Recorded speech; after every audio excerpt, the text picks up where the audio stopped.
নমস্কার বন্ধুরা, নতুন একটা ভিডিওতে সবাইকে স্বাগত। আজ শেয়ার করব পটলের ভীষণ টেস্টি একটা রেসিপি। সম্পূর্ণ নিরামিষ এই রেসিপিটা তৈরি করতে সময়ও লাগে ভীষণ কম। দেখে নাও তাহলে রেসিপিটা। প্রথমে নিয়েছি এখানে 8টা মতন পটল। খোসাগুলোকে একটা একটা করে ছাড়িয়ে নিয়ে দুটো সাইড কেটে দুটো দিকে একটু একটু করে চিড়ে নিয়েছি। ভালো করে পটলগুলোকে ধুয়ে নিলাম। এবারে এটাকে ভেজে নেব।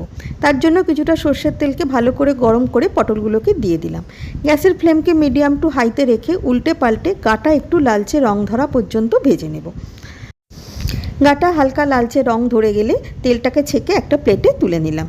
এবারে গ্রেভির জন্য দুটো মশলা তৈরি করে নেব। তার জন্য একটা মশলার জন্য কাজু বাদাম এবং চারমগজ নিয়েছি, এটাকে আগে জলে ভিজিয়ে মিক্সিতে বেটে নেব।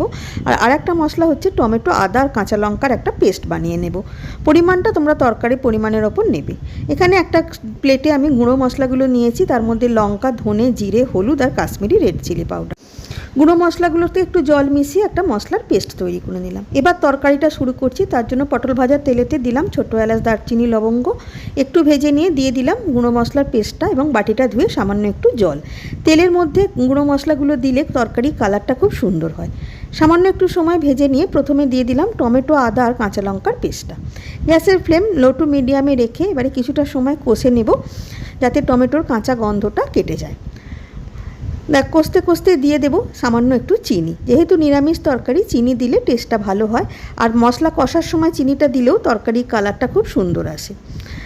এবারও আরও খানিকটা সময় কষে নেব। তারপরে দিয়ে দেবো যে কাজু বাদাম এবং চারমগজ বাটাটা তৈরি করেছিলাম সেই বাটাটা। দেখো দিয়ে দিলাম এখানে কাজু বাদাম এবং চারমগজ বাটাটা। এটাও পরিমাণটা তোমরা যতটা তরকারি করবে সেই আন্দাজ বুঝে দেবে। সমস্ত মশলাটাকে এবার বেশ কিছুটা সময় নিয়ে কষতে হবে। গ্যাসের ফ্লেম মিডিয়ামে থাকবে। মাঝে মাঝে খুন্তি দিয়ে একটু নাড়াচাড়া করে দিতে হবে, নইলে কাজু বাদাম যেহেতু আসে তলাটা ধরে যেতে পারে।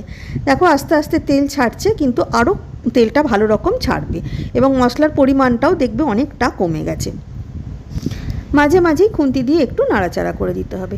বেশ 4 থেকে 5 মিনিট সময় লাগবেই পুরো মশলাটাকে সুন্দরভাবে কষতে। দেখো অনেকটাই মশলার পরিমাণটা কমে গেছে এবং তেলটাও ভালো মতনই বেরিয়ে আসতে শুরু করেছে। আরও 1-2 মিনিট মতন কষে নিলাম। যতটা ভালো কষা হবে ততটাই তরকারির টেস্টটা ভালো হবে। দেখো বেশ অনেক পরিমাণে তেল বেরিয়ে গেছে, মানে মশলা ভালো কষা হয়ে গেছে। এবারে মিশিয়ে দিলাম ভেজে রাখা পটলগুলোকেও মশলার সঙ্গে মিনিট খানেক মতন ভালো করে মিশিয়ে নিলাম। গ্যাসের ফ্লেম কিন্তু মিডিয়ামেই থাকবে। পটলগুলো মশলাতে মেশাবার পর এবারে দিয়ে দিলাম বেশ কিছুটা পরিমাণে ঈষদ উষ্ণ জল। জলের পরিমাণটাই নর্মাল চায়ের কাপে 1.5 কাপ মতন দিয়েছি। ভালো করে মিশিয়ে নিয়ে এবারে দিয়ে দেব পরিমাণ মতন নুন। নুনটা যেহেতু আগে এখন দেওয়া হয়নি, জলটা দিয়ে তারপর নুনটাকে দিয়ে দিলাম। এবারে ওয়েট করব ফুটে ওঠার পর্যন্ত।